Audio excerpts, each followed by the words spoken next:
નમસ્કાર વિદ્યાર્થી મિત્રો, આજના વિડીયોમાં હું તમને ધોરણ 10 ઇંગ્લિશની અંદર જે આઈએમપી શોર્ટ નોટ્સ છે તેની માહિતી આપવા જઈ રહ્યો છું અને સાથે સાથે શોર્ટ નોટ કેવી રીતે લખવી કે જેથી કરીને તમારા માર્ક્સ શોર્ટ નોટની અંદર કટ ન થાય તેની પણ માહિતી આપીશ. આ ટોપિકના હું 2 ભાગ બનાવીશ. આ તેનો પહેલો ભાગ છે. તો આ બંને ભાગમાં ધોરણ 10 ઇંગ્લિશની અંદર જે આઈએમપી શોર્ટ નોટ છે, એટલે કે જે પૂછાઈ શકે તેવી શોર્ટ નોટ છે, તે શોર્ટ નોટ હું તમને આપીશ. ખાસ ધ્યાનથી જે શોર્ટ નોટ પણ તમને અહીંયા સ્ક્રીન ઉપર દેખાય તો તે તમે નોટ કરી લેજો, લખી લેજો અને તેની તૈયારી કરજો. તો ચાલો વિદ્યાર્થી મિત્રો, આપણે શરૂઆત કરીએ. તો આપણી જે પહેલી આઈએમપી શોર્ટ નોટ છે તે છે યુનિટ 1ની અંદરથી પ્લક્કડ ડિસ્ટ્રિક્ટ લાઇબ્રેરી.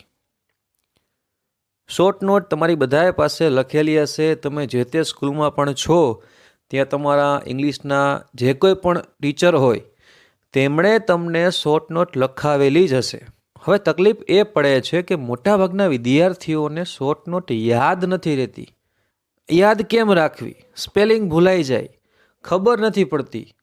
તો આનું શું કરવું? તો મિત્રો, આપણે એક આનો સિમ્પલ રસ્તો કાઢીએ કે શોર્ટ નોટ તમને યાદ પણ રહે અને સમજાઈ પણ જાય અને ભૂલ પણ ના પડે. તો સૌથી પહેલાં હું તમને એ કહું છું કે શોર્ટ નોટ એટલે શું? તો કે ટૂંક નોંધ. તો એવો અંગ્રેજીમાં ક્યાંય નિયમ નથી કે શોર્ટ નોટમાં જે વર્ડ્સ આપેલા છે તે બેઠે બેઠા લખવા કે બેઠે બેઠી શોર્ટ નોટ લખવી તો જ તમને માર્ક મળે. શોર્ટ નોટ એટલે ટૂંક નોંધ. એનો મતલબ એવો થાય કે તમને જે ટોપિક પૂછ્યો છે તે ટોપિક વિશે તમારે લખવાનું. તેનું જે કન્ટેન્ટ છે, જે મેઇન વિષય છે, એ વિષયની બહાર જવું જોઈએ નહીં, પણ એના જે મુદ્દાઓ છે તે મુદ્દાઓ આપણે આવરી લેવાના છે. આ શોર્ટ નોટ છે. તો શોર્ટ નોટ કઈ છે? લાઇબ્રેરીની. તો સૌથી પહેલાં તો તમે આના જે મેઇન પોઈન્ટ્સ છે ને તે યાદ રાખી લો. તો મેઇન પોઈન્ટ્સમાં સૌથી પહેલાં શું આવશે? આમાં એક ડેટ આપેલી છે, સપ્ટેમ્બર 2013. તો પહેલું વાક્ય તમારે ભૂલવાનું નથી. પહેલું વાક્ય તમારે district library has been setup since September 2013.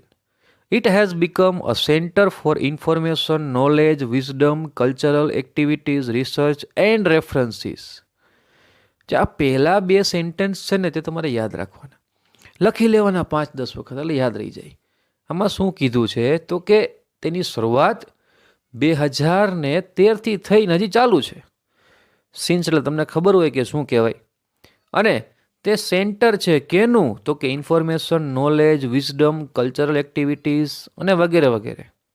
4-5 વસ્તુઓ લખી નાખો, પછી રેફરન્સનો કે રિસર્ચનો સ્પેલિંગ યાદ ન આવે તો નહીં લખવાનો, ઇટીસી કરી નાખવાનું. આ એક ટ્રીક છે. એવું થાય કે it has become a centre for information, knowledge, wisdom અને કલ્ચરલ એક્ટિવિટીઝ. અહીંયા જે 6-7 બાબતો આપેલી છે તેમાંથી તમને 3-4 યાદ આવે ને બાકીની યાદ ન આવે તો નહીં લખવાની, ઇટીસી કરી નાખવાનું. ખોટું પડે નહીં. કારણ કે સ્પેલિંગ ખોટો લખીને આપણે હાથે કરીને આપણા માર્ક્સ કટ થાય એવું નહીં કરવાનું. ત્યાર પછી પાછી એક ડેટ આપેલી છે, તો કે ઇટ વોઝ લોન્ચ્ડ ઇન ફેબ્રુઆરી 2014. તો આવા જે ડેટવાળા વાક્યો છે ને એ તમારે યાદ રાખવાના. અને બીજું શું કરવાનું? તો કે જે ડેટવાળા વાક્યો છે ને તેમાં જે ડેટ આવે ને, ડેટમાં તમારે પેન્સિલથી અંડરલાઇન કરવાની, ઘૂંટવાનું નહીં, ખાલી દેખાય એવી રીતના અંડરલાઇન કરવાની. એટલે શોર્ટ નોટ તમારી જ્યારે જે કાંઈ પણ નિરીક્ષક છે તે ચેક કરે ત્યારે સૌથી પહેલાં તમારી શોર્ટ નોટમાં તમારા હાઇલાઇટ કરેલા મુદ્દાઓ દેખાય, અલગ જ ઇફેક્ટ પાડશે. સૌથી પહેલાં તે મુદ્દાઓ જોશે. બરાબર છે? અને શોર્ટ નોટ પેરેગ્રાફમાં જ લખવાની, કોઈ પોઈન્ટમાં લખતા નહીં. પેરેગ્રાફમાં લખવાની, પેરેગ્રાફ વ્યવસ્થિત પાડવાનો, સારા અને છૂટા સરસ મજાના અક્ષરે, ચેકચાક નહીં કરવાની. એકાદી ચેકચાક થઈ જાય તો ઘૂંટવું નહીં. તો આ શોર્ટ નોટની અંદર મહત્ત્વના મુદ્દા કયા છે? તો કે 1 સપ્ટેમ્બર 2013, ફેબ્રુઆરી 2014, આ 2 પોઈન્ટ મહત્વના છે, યાદ રાખવાના. ત્યાર પછી it has opened separate reading rooms for women, આ પોઈન્ટ પણ મહત્વનો છે, એમાં હાઇલાઇટ કરી નાખવાની. બરાબર છે. તો કોઈ પણ શોર્ટ નોટમાં જે મેઇન પોઈન્ટ્સ હોય ને, 3-4 મેઇન પોઈન્ટ્સ હોય, તો તેમાં તમારે અંડરલાઇન કરી નાખવાની. ઝાઝા પોઈન્ટમાં નહીં કરવાની, ખાલી 3 કે 4 પોઈન્ટમાં જ અંડરલાઇન કરવાની. અને શોર્ટ નોટ બને એટલી છૂટી લખવાની, ખીચડો નહીં કરવાનો. બરાબર છે. છૂટી એટલે એવું નહીં લખવાનું કે ભાઈ એક લીટીમાં 2 જ શબ્દ લખાય, પણ વ્યવસ્થિત ચકચાક ન થાય તે રીતે. બરાબર છે. અને જે લાસ્ટ વાક્ય છે, a third of its 1000 members are women, આ પણ એક પોઈન્ટ કહેવાય, તો આમાં પણ અંડરલાઇન કરી નાખવાની. આ તો મેં તમને કીધું છે, તમે તમારા શિક્ષકને પણ પૂછી શકો છો કે ભાઈ મને આમાંથી જે મહત્વના પોઈન્ટ છે તો તમે કયો, તો તમને તે પણ કહેશે. તો એવા 3-4 પોઈન્ટ તમારે ગોતવાના, મેં તમને આમાં કીધા છે, તો તેમાં તમારે અંડરલાઇન કરી નાખવાની. બરાબર છે. તો પહેલી આપણી એમપી શોર્ટ નોટ જે છે તે છે યુનિટ 1ની લાઇબ્રેરીવાળી, ડિસ્ટ્રિક્ટ લાઇબ્રેરી. હવે બીજી શોર્ટ નોટ, તો બીજી શોર્ટ નોટ છે ને તે પણ યુનિટ 1ની જ છે, MGP. બરાબર છે. તો આ શોર્ટ નોટમાં પણ આપણે આવું જ કરવાનું છે. જે કાંઈ પણ મહત્વના મુદ્દાઓ હોય તેમાં તમારે હાઇલાઇટ કરવાની છે. બરાબર છે. તો આમાં મહત્વના મુદ્દા, તો કે પહેલાં તો જ્યાં MGPનું ફૂલ ફોર્મ લખેલું આવે, તો કે મેરા ગાંવ પાવર, એમાં તમારે હાઇલાઇટ કરવાની. પછી મોર દેન 3500 કસ્ટમર્સ ટુ સોલાર પાવર, જે આ વાક્ય આવે ને ત્યાં પણ તમારે હાઇલાઇટ કરવાનું.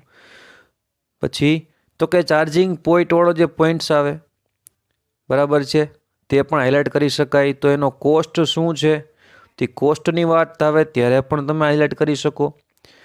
પછી લોકો ત્યાં શું કરી શકે, શું બેનિફિટ્સ છે, તો આવા જે 4-5 પોઈન્ટ આવે તે પણ તમે હાઇલાઇટ કરી શકો છો. અને તો શોર્ટ નોટની અંદર જે કંઈ પણ આઈએમપી મુદ્દાઓ છે તે તમે પાકા કરી શકો, વાંચી લેવાના અને એની નીચે પેન્સિલથી અંડરલાઇન કરી નાખવાની. ત્યાર પછી ત્રીજી જે આપણી આઈએમપી શોર્ટ નોટ છે તે છે યુનિટ 2ની રામસિંગ રોબોટવાળી.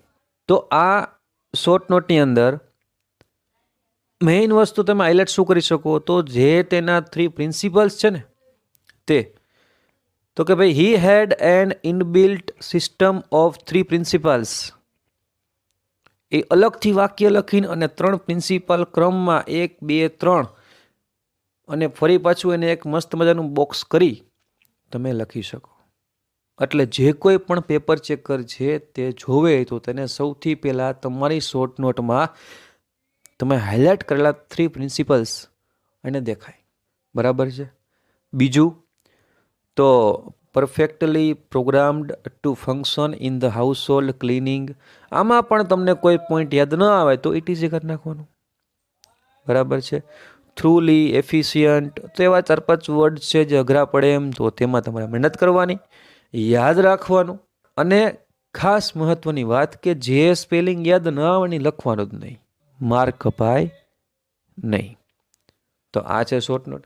ત્યાર પછીની આપણી જે શોર્ટ નોટ આઈએમપી છે તે છે, તો તે શોર્ટ નોટ છે અરુણ કૃષ્ણમૂર્તિ, જે યુનિટ 3 છે. આમાં તો તમારે પહેલું જ વાક્ય કે એટ ધ એજ ઓફ 17 EFIનું પૂરું નામ આમાં હાઇલાઇટ કરી જ નાખવાનું. અને પહેલાં તેને શું કામ કર્યું, તો કે ભાઈ તેના ઘરની બાજુમાં એક તળાવ હતું, તેની સાફ સફાઈ કરી. ત્યાર પછી એનું NGO જે છે તે શું કામ કરે છે તેની અંદર હાઇલાઇટ કરવાની. તો આમાં પણ એવા ઘણા બધા પોઈન્ટ્સ છે જેમાં તમે હાઇલાઇટ કરી શકો છો. તો આજે મેં તમને જેટલી પણ શોર્ટ નોટ કીધી, ફર્સ્ટ છે તો કે લાઇબ્રેરી, પછી MGP, અને ત્યાર પછી અરુણ, અને પછી રામસિંગ 070, આ 4 જે શોર્ટ નોટ છે તે આઈએમપી છે, બોર્ડમાં પૂછાઈ શકે તેમ છે. આ બધી શોર્ટ નોટ બોર્ડમાં પૂછાઈ ગયેલી છે, તો ખાસ તમારે આની તૈયારી રાખવાની જ. અને હજી એક શોર્ટ નોટ તમને કહી દઉં કે જે આઈએમપી છે તે છે મધર અ વન્ડરફુલ ક્રિએશન, આની પણ તમારે તૈયારી કરવાની. અને ત્યાર પછી યુનિટ 6માંથી એને સુલેવાન અ વન્ડરફુલ ટીચર, તો આજે આ પાર્ટ 1માં મેં તમને જે શોર્ટ નોટ કીધી તેની તમે ખાસ તૈયારી કરજો, બરાબર છે. આનો ફર્સ્ટ પાર્ટ છે. સેકન્ડ પાર્ટમાં આપણે બાકીના જે યુનિટ છે તેમાંથી કઈ કઈ શોર્ટ નોટ પૂછાઈ શકે તેની પણ આપણે ચર્ચા કરશું. આજે તમને જે શોર્ટ નોટ કીધી છે તે મોસ્ટ આઈએમપી છે. આ મોસ્ટ આઈએમપી છે. જે વિદ્યાર્થીને 90 અપ જવું છે, ટોપર બનવું છે, તેણે તો ખાસ શોર્ટ નોટ કરવાની. અને મિત્રો, તમારે જો ખાલી એવરેજ માર્ક લેવા હોય તો પણ તમારે શોર્ટ નોટ કરવી જરૂરી છે. શોર્ટ નોટ કોરી નહીં મૂકવાની, જેટલી આવડે એટલી લખવાની અને બને એટલા સ્પેલિંગ સાચા લખવાના. અને ખાલી વાંચશો તો તમને શોર્ટ નોટ યાદ નહીં રહે. લખીને પ્રેક્ટિસ કરો, લખવામાં આળસ નહીં કરવાની. શોર્ટ નોટના ભાગ પાડી દો. પહેલા 2-3 વાક્યો પહેલાં લખીને પાકા કરો, પછી બાકીના 2-3 વાક્યો, એમ કરીને અડધી શોર્ટ નોટ કરો, યાદ રહી જશે. 2-3 લખો, ચેક કરો કયા સ્પેલિંગમાં ભૂલ પડે છે તે જુઓ. જે સ્પેલિંગમાં ભૂલ પડે છે તે તમારા શિક્ષકને પૂછો, જે તમને કોઈ આઈડિયા આપશે કે સ્પેલિંગ યાદ કેમ રાખવા. મને કોમેન્ટમાં પૂછો તો હું પણ તમને કહીશ, પણ તમે પૂછો તો ખબર પડશે. તો ફરી પાછા નેક્સ્ટ વિડીયોમાં આના પાર્ટ 2 સાથે ફરી પાછા મળીશું. હવે સમય ઓછો છે તો ભરપૂર મહેનતમાં લાગી જાઓ. Thank you.